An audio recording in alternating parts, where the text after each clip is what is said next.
కోనసీమ తిరుమల వాడపల్లి వెంకటేశ్వర స్వామి వారిని దేవస్థానం పాలక మండలికి నూతనంగా చైర్మన్ గా నియమితులైన ముదునూరి వెంకటరాజు శుక్రవారం దర్శించుకున్నారు. తిరుమల తర్వాత అంత ప్రఖ్యాతి పొందిన వాడవల్లి ఆలయ అభివృద్ధికి విశేషంగా కృషి చేస్తామని ఆయన తెలిపారు. తనను చైర్మన్ గా నియమించిన ముఖ్యమంత్రి చంద్రబాబు, ఉప ముఖ్యమంత్రి పవన్ కళ్యాణ్లకు తనకు చైర్మన్ పదవి రావడానికి విశేషంగా కృషి చేసిన కొత్తపేట ఎమ్మెల్యే బండారు సత్యానందరావుకు ఆయన కృతజ్ఞతలు తెలియజేశారు.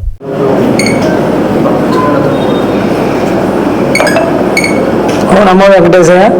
ఈరోజు మన తిరుపతి తర్వాత తిరుపతిగా పేరుగాంచినటువంటి మన కోనసీమ తిరుమల వాడపల్లి దేవస్థానం చైర్మన్గా నిన్న ప్రభుత్వం అధికారికంగా ఉత్తర్వులు జారీ చేయడం జరిగింది. ఆ సందర్భంగా ఈరోజు స్వామివారిని దర్శించడానికి రావడం జరిగింది. మన కూటమి ప్రభుత్వం ఏర్పడిన తర్వాత మన చంద్రబాబు నాయుడు గారు, అలాగే మన లోకేష్ గారు, అలాగే మన పవన్ కళ్యాణ్ గారు నాయకత్వంలో మనం ప్రభుత్వం ఏర్పాటు చేసుకోవడం జరిగింది. తర్వాత వారు ఈరోజు నన్ను చైర్మన్గా ఎన్నిక చేయడం ఎంతో సంతోషకరంగా ఉంది. మరీ ముఖ్యంగా మన